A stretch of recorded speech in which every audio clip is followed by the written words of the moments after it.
Whoa! Part 2, we're doing a sequel here for the 31 Days of Dread, day 29. The Hills Have Eyes, Part 2. The original Hills Have Eyes part. I feel like you do have to say it, just because the remakes were so good, were so well executed. Let's hit that music, because we're just going to go right into the synopsis about this movie, because it's all 80s.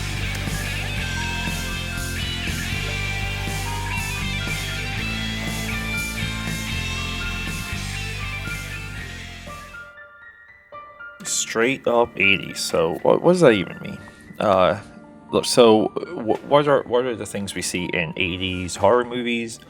80 horror movies, 80 comedies. Most 80s like dramas or Hollywood driven movies. I would say 80s like indie kind of like off center in indie. And by off center indie, I mean like independent companies that had real distribution, like Calico, and there's a whole big list of them.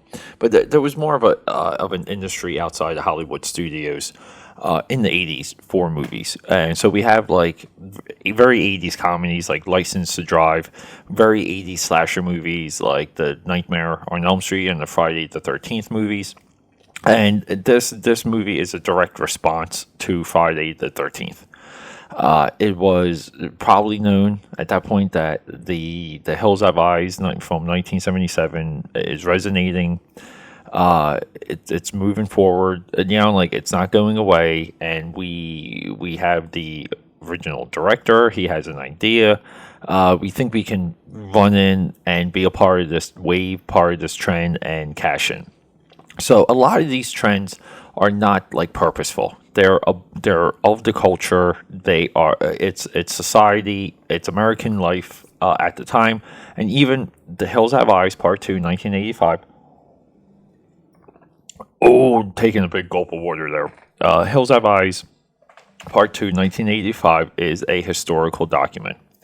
One to the point where it should at least be watched once. At least once, at least twice, maybe twice.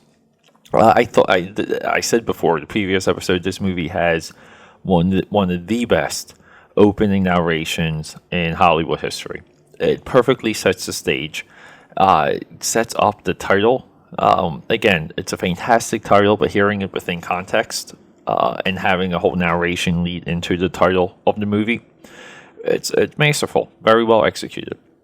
And this movie, so the first act of this movie is hurt so much by flashbacks, but it's interesting and it's to be noted. The movie begins with one of our survivors, and I really I kind of want to spoil things. I kind of don't, because I want everyone to watch this. One of our survivors is in a therapy session, and the therapist suggests that he go back. He go just get back there so you can overcome these demons that you have, and it's essentially a real time sequel. So you've been haunted by this. You have to go back. You need to return to the scene of the crime and resolve this. Okay, overcome this hill, pun intended. So he kind of does this with a like a motorcycle like excite bike type of thing, and like eventually these guys again like kind of get stranded. They're in the wrong spot, and the same thing happens again. But now we have it with dirt bike racers.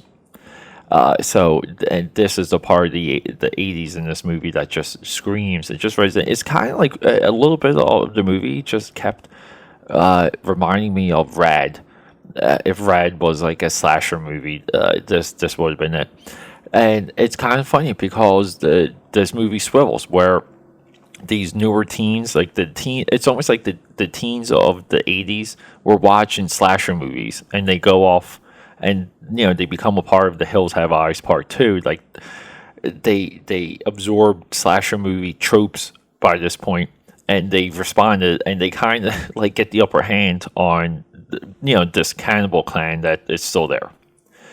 And it's kind of funny. It's just like, oh my god, they're just like kicking their asses. And then again, a couple swerves, and people just start dying. And the '80s part of this movie that resonated outside of the bike is the kids. We kind of have a token which is again common. We have gratuitous sex, teenage sex, and we have teenagers just, kind of like people say, teenagers making bad decisions. Look, man, they're just being teenagers. They're written as such. They're acted as such. What the heck do teenagers even know? They will not survive anything. If anything in any slasher movie happens around the teenager will not live even in real life. Okay, because teenagers are brash and they make bad decisions. That's just the way how I feel anyway. But yeah, so we have it's kind of like predator style traps. And we have like this uber cannibal. He's called the Grim Reaper, and they're building him up. And then we have like the surviving cannibal from the first one. I forget the guy's name. He's all over the artwork. It's a very weird looking guy. Had a whole career in Hollywood. I'm forgetting his name. I'm butchering it. And so we're back to where almost like the last act. So this movie jumps right into the last act of The Hills Have Eyes, its predecessor, which is we're running around rocks. We're chasing one another. Sometimes they're chasing the cannibals. Sometimes the cannibals are chasing them. It's very Tom and Jerry-ish. And then we have traps, and we have some cool deaths. Some unexpected deaths, and it's just it's a straight up fun movie that uses flashbacks in the first act in a very aggressive way to remind people of where some of these characters were, how they got there. Dude, like even the dog that survived the first movie has a flashback, and the dog actually kills someone this time by pushing them off the cliff. So, it's still this brutal driven horror movie. It is uncompromising. Just talking to you now, because I'm kind of recording these next 2 days back to back. Okay, just one big sit down session for me. Yeah, the original Hills Have Eyes there's a consequence to the murders and to the actions. I really think that resonated and separated it of the other films of the day. This is very much the same. Now, the difference is that the original could stand out because it was low competition. Hills Have Eyes Part 2 just gets washed away because there's pieces of it that are unoriginal, no memorable deaths. It's only noteworthy because it's a Part 2, and it's not a fully conceived sequel. So Wes Craven, it really kind of at this point he was at a height of his power. He could kind of maybe do anything because at this point, Friday the 13th or Nightmare on Elm Street, I apologize, was out. It was in the world. It was in the membrane of the psyche, the collective psyche. So for him to go down this route and make this decision, you have to question it. And again, I do want to know absolutely like the most. I want to know more about this movie because I'm very curious on how it came to be, what the intent was. I hate to say, but the intent was to seem to hit the marketplace. Hope it was good enough, and hope that it resonated, because it kind of there's not a potential for part 3, but there was no potential for part 2 after part 1. This movie begins in such a way where you get it, you get why there's going to be a need for someone to return to essentially the gravesite of their family,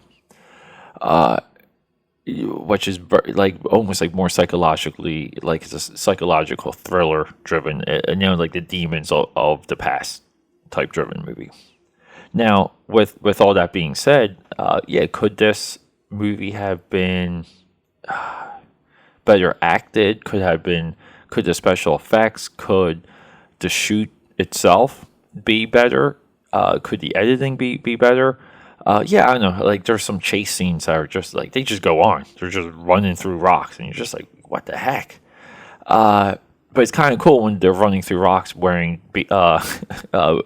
cross motor track gear. the biker gear, with the shoulder pads and helmets and things like that. It does look cool, and the bright colors for the uniforms. But like I would say no, because I do believe that technically, even from an acting standpoint, writing standpoint, like it's all there.